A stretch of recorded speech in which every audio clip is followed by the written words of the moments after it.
Olá, mais uma vez aqui estamos com o nosso programa Alinhando os Ponteiros.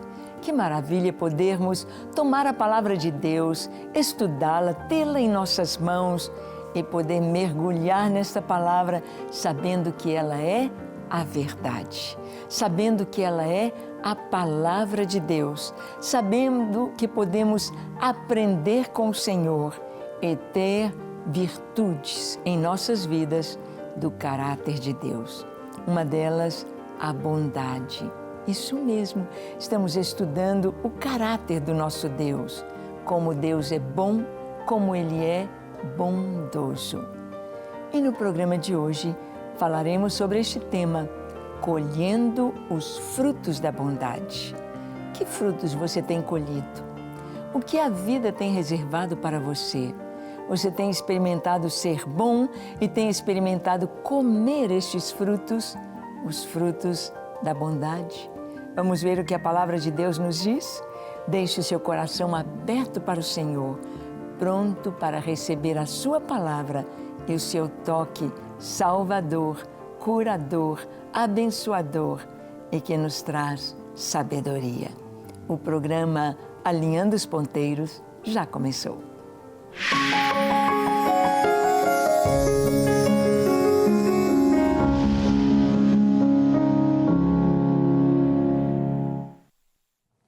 Muito bem, nós sabemos que a bondade é um fruto do Espírito, uma faceta do fruto do Espírito. Nós sabemos que o fruto, dentro de cada fruto tem uma semente. A gente come o fruto e a semente é semeada. Aquela semente, ela vai germinar, ela vai deixar sair de dentro de si, do seu DNA, a árvore ou o arbusto ou a rama que vai produzir um fruto semelhante àquele que eu experimentei. Assim é cada fruto com a sua semente. E a palavra de Deus nos fala que nós vamos colher aquilo que nós semeamos. É claro que se eu semear feijão, eu vou colher feijão. Se eu plantar um caroço de abacate, eu vou ter um pé de abacate, um abacateiro. Se eu semear arroz, eu vou ter e vou colher arroz. Então, nós colhemos o que nós semeamos. Vamos ver o que a palavra de Deus nos diz em Gálatas capítulo 6, de 6 a 8. Lemos assim: o que o homem semear, isso também ceifará. Mas aquele que está sendo instruído na palavra, faça participante de todas as coisas boas aquele que o instrui. Não vos enganeis, de Deus não se zomba, pois aquilo que o homem semear, isso também ceifará. Porque o que semeia para a sua própria carne, da carne colherá corrupção, mas o que semeia para o Espírito, do Espírito colherá vida eterna. Uau! Que texto maravilhoso este! O que o homem semear, isto também ceifará. Se você semeia o bem, você colhe o bem. Se você semeia o mal, você colhe o mal. Se você semeia amizade, você colhe amizade. Se você semeia amor, você colhe amor. Se você semeia perdão, você colhe perdão. Mas se você semeia inimizade, se você semeia calúnias, mentiras, é isso que você vai receber. Foi assim com Jacó. Jacó semeou a esperteza dele, passando o irmão para trás, passando o pai para trás. E o sogro passou para trás. Ele recebeu em dobro, em triplo. O salário dele foi mudado 10 vezes quando estava com o sogro. Passou uma vergonha no dia do casamento, pois o sogro colocou a irmã mais velha para ele em lugar da que ele amava. Então, nós temos de saber aquilo que estamos plantando. O Senhor, primeiro Paulo está dizendo aqui, olha, aquele que é instruído, semeie na vida de quem o instrui. Ou seja, nós devemos reconhecer uns aos outros, o trabalho uns dos outros e semear. De Deus não se zomba. O que o homem semear, isto também ceifará. A palavra de Deus nos fala para sermos bondosos, semear o bem em todo o tempo e não cansar de ser bondoso. Vamos ler o que a palavra nos diz? Em Gálatas 6, de 9 a 10, está escrito assim: e não nos cansemos de fazer o bem, porque a seu tempo ceifaremos se não desfalecermos. Por isso, enquanto tivermos oportunidade, façamos o bem a todos, mas principalmente aos da família da fé. Que texto maravilhoso. Paulo está dizendo, não nos cansemos de fazer o bem. Será que a gente pode cansar de fazer o bem? É verdade, podemos cansar. Podemos cansar. Você já ajudou uma vez, e duas, e três, e quatro, e cinco. Aí você fala, ai, já cansei. Não vou mais não, não quero ajudar mais não, não quero fazer mais. Paulo diz, não cansa não, continue. Porque a seu tempo ceifaremos, se não houvermos desfalecido. Ou seja, se nós não nos cansarmos, nós vamos colher tudo que nós plantamos, se não cansarmos. Por que é que a gente vai cansar? Porque muitas vezes a gente está doando, a gente está fazendo algo com interesse. E quando a gente tem interesse e se não recebe aquilo que você desejava, você começa a ficar frustrado e diz, também não quero mais. Também não vou fazer mais por onde, nesse sentido, para aquela pessoa, para aquela igreja, ou para aquele ministério, ou para aquela missão, ou para aquelas pessoas. A seu tempo ceifaremos. Por isso Deus, ali no Salmo 41 e no livro de Provérbios, Deus assume os pobres e diz, o que você plantar na vida de um pobre, você está plantando para mim, e eu vou retribuir. Eu vou retribuir a sua bondade. Eu pagarei. Não tem uma frase mais gostosa de ouvir de um mendigo, de um pobre, quando você dá alguma coisa e a pessoa lhe diz, Deus lhe pague. Deus lhe pague. Porque Ele paga mesmo. Deus não fica devendo nada a ninguém. Então, não nos cansemos de fazer o bem. Será que Deus gosta de que pessoas pratiquem o bem, mesmo não sendo seus filhos, mesmo não estando ainda fazendo parte do seu reino? É claro que sim. E certamente um coração bondoso, um coração temente a Deus, vai ter um encontro com Deus. Temos isto na vida de Cornélio. Vamos acompanhar a vida dele? A piedade e a bondade de Cornélio, Atos capítulo 10, versículos 1 e 2. Diz assim, morava em Cesareia um homem de nome Cornélio, centurião da corte chamada italiana, piedoso e temente a Deus, com toda a sua casa, e que fazia muitas esmolas ao povo, e de contínuo orava a Deus. Essa é a descrição deste homem, um romano, um pagão, mas um homem temente a Deus. Não sei se na casa dele havia muito sincretismo, não sei se ele tinha os ídolos da mitologia greco-romana na sua casa. Não sei se ele tinha altares aos deuses de Roma ou aos deuses da Grécia. Não sei, porque ele não conhecia ainda o Senhor, mas ele tinha o temor de Deus.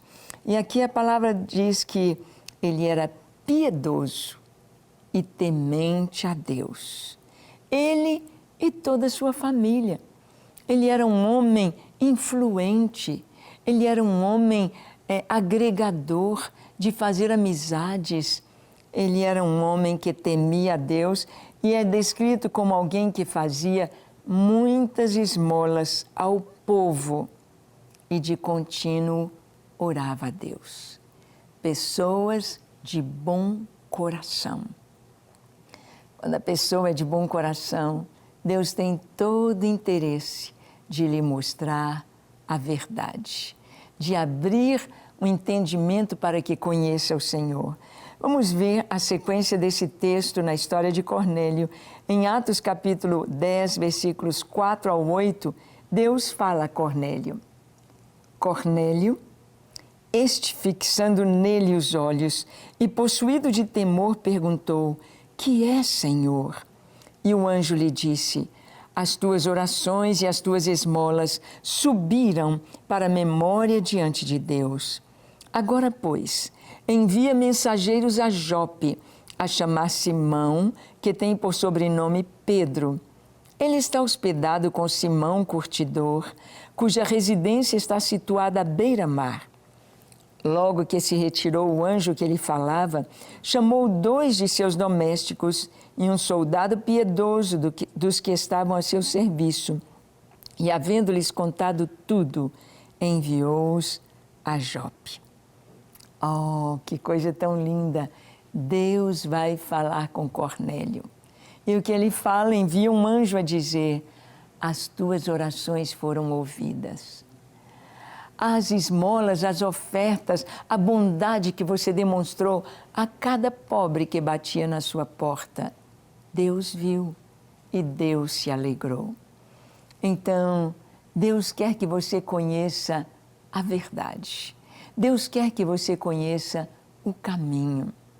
Existem pessoas bondosas, existem pessoas generosas, existem pessoas que têm uma boa índole, que amam fazer o bem, que amam repartir, mas que ainda não conhecem o Senhor. Estão fazendo bem, isto lhes faz bem, mas eles querem conhecer a Deus. E Cornélio orava. O que ele orava? Deus, eu quero te conhecer. Deus, eu quero ter certeza de que o Senhor me ouve. Eu quero ter certeza de que estou no caminho certo. E o Senhor envia um anjo a Cornélio, um anjo para trazer para ele a resposta. Não sei se você é uma pessoa assim, que gosta de fazer o bem. Não sei se você é uma pessoa que tem prazer em ajudar os pobres, que está sempre contribuindo com ONGs, com projetos missionários, projetos sociais. Não sei se você gosta de, no Natal, no Dia das Crianças, estar fazendo algo para ajudar as pessoas mais pobres. Mas saiba que isto agrada a Deus, porque vem de um bom coração. Mas não basta um bom coração, não basta apenas esta boa índole para fazer o bem. É preciso fazer o bem conhecendo Deus. E Deus então se revelou a Cornélio. Deus enviou um anjo, mas o anjo não haveria de pregar. O anjo não haveria de dizer a Cornélio como encontrar a salvação. Era preciso que alguém, outro ser humano, outra pessoa, carne e osso, pudesse compartilhar a palavra de Deus. Portanto, eu e você, quando encontramos Jesus como nosso Salvador, a nossa tarefa é anunciar, é falar. Não existe um bem maior compartilhado com qualquer pessoa no mundo, maior do que as boas novas da salvação. Não existe. Tantos missionários nossos estão em países onde o evangelho é perseguido, nações fechadas, nações que mandam prender cristãos, matam cristãos, mas eles lá estão. Por quê? Porque tem esse chamado tão grande do Senhor. Fazer o bem, fazer boas obras, usar de bondade Esta é a vontade de Deus. O Espírito Santo nos induz, nos conduz a fazermos o bem. Mas a maior de todas as dádivas que um ser humano pode receber não é simplesmente arroz, feijão, carne, macarrão, cesta básica, dinheiro. Não, não são apenas as coisas, mas a maior de todas as bênçãos que podemos compartilhar é a fé. É o conhecimento de Deus. Por isso aqui estamos com a Rede Super. Por isso aqui estamos anunciando a você, compartilhando a palavra de Deus. É a maior riqueza, é o maior bem, é a fonte de vida e de vida eterna. Deus quer que todos os homens sejam salvos. Deus quer que nós levemos por onde formos, onde estivermos, esta mensagem absoluta, maravilhosa, de amor e de bondade. Porque Deus amou o mundo de tal maneira que Ele deu seu Filho unigênito, para que todo aquele que nele crê não pereça, mas tenha a vida eterna. Sim, o Senhor quer que todos sejam salvos, que todos cheguem ao pleno conhecimento da verdade. Por isso Deus mandou o anjo dizer a Cornélio: manda buscar em Jope, manda buscar Simão, chamado Pedro. Ele está na casa de Simão Curtidor, uma casa que fica à beira-mar, à beira do Mediterrâneo. E ele mandou então 2 soldados, mandou um soldado piedoso, foram lá buscar Pedro. O que Pedro tinha de fazer? Pregar. Cornélio fazia boas obras e orava. Pedro pregava, e a pregação de Pedro trazia boas obras e trazia oração e trazia os milagres de Deus. Vamos ver que ali na casa de Cornélio, o Espírito Santo vem e toda a casa de Cornélio vai ter uma experiência com Deus.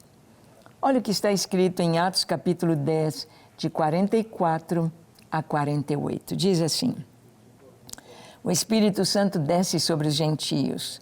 Ainda Pedro falava estas coisas quando caiu o Espírito Santo sobre todos os que ouviam a palavra.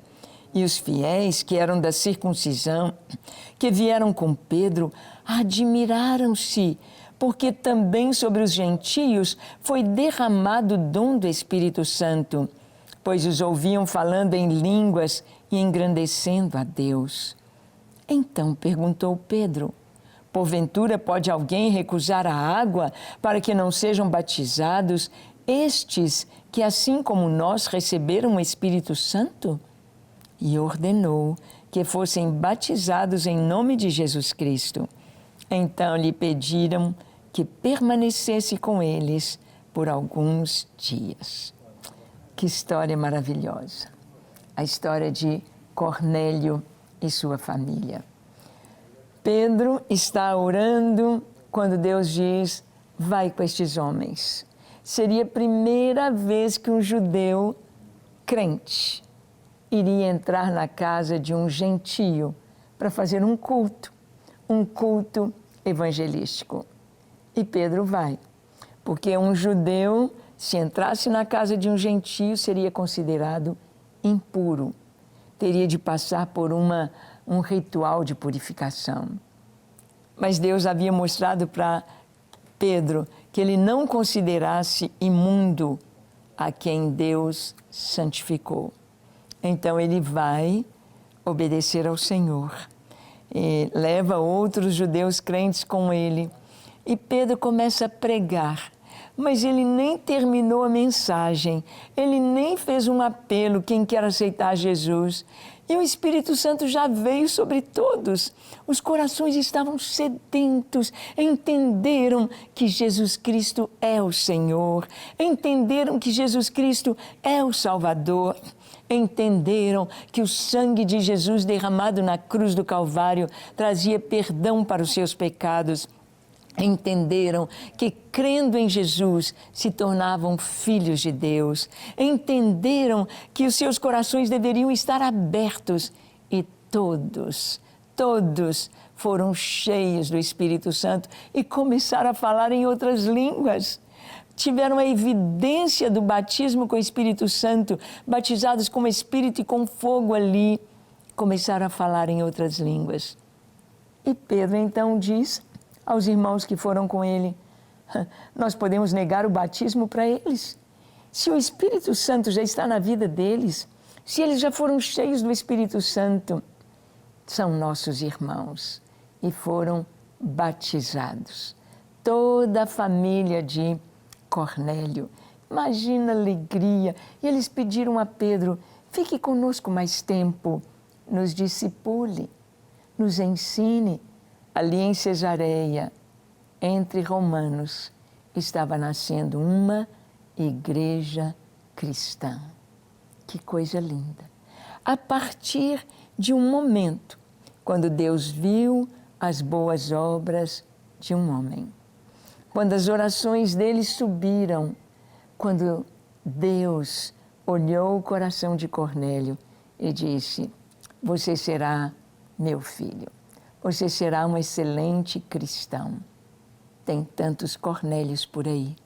Talvez você que esteja nos assistindo seja um Cornélio, alguém que ama fazer boas obras, alguém que ama servir as pessoas, alguém que fala com Deus diariamente, mas ainda não tem certeza de sua salvação, mas ainda não tem certeza de que o seu nome está escrito no livro da vida. Hoje, Deus fala com você. Deus está dizendo: o caminho é este. Seu coração deve estar aberto para receber o Espírito Santo, este toque maravilhoso do perdão de Deus e a certeza da sua salvação. Aqui nós vemos que o Espírito Santo é que move. Tudo que nós fizermos pelo Espírito de Deus é eterno. Tem o selo de garantia de que Deus não apenas está vendo, não apenas está recebendo, mas está se alegrando com nossas vidas. O Senhor disse a respeito de Jesus: este é o meu Filho amado, em quem eu tenho prazer. Não tem coisa mais maravilhosa no mundo do que ouvir isto de Deus, que somos filhos amados do Senhor, em quem Ele tem prazer. Sua vida tem levado prazer ao Senhor? O que você tem feito tem agradado a Deus? Como você se avalia? Você já é um filho de Deus? Cornélio vem nos trazer essa mensagem tão maravilhosa de que em Cristo nós temos a nossa vida transformada, de que o Senhor recebe aquilo que fazemos para o seu reino. Nós vamos orar agora. Gostaria que você orasse comigo. Feche seus olhos, curve sua fronte, se for possível, se ajoelhe, entregando sua vida a Jesus. Eu sei que você tem um bom coração, mas precisa ter o seu nome escrito no livro da vida. Então ore comigo dizendo assim: Senhor, eis-me aqui em Tua presença. Eu abro o meu coração para Ti. Obrigado porque o Senhor contempla a minha vida, o Senhor sabe quem eu sou, o Senhor recebe tudo que eu tenho feito, mas eu Te entrego agora tudo que sou, tudo que tenho. Te entrego o meu coração, minha vontade, meus desejos, meu presente, meu passado, meu futuro. Eu coloco em Tuas mãos. Entra na minha vida, perdoa os meus pecados, lava o meu coração de toda impureza e escreve o meu nome no livro da vida. Eu me rendo a Ti, sou Teu, somente Teu, hoje e para sempre. Amém, amém e amém. Graças a Deus. É tão bom orar, é tão bom ter a certeza da salvação. Seu nome hoje foi escrito no livro da vida. Guarde essa data. Que Deus te abençoe ricamente e até o nosso próximo encontro, quando aqui estaremos compartilhando com você a palavra de Deus. Até lá!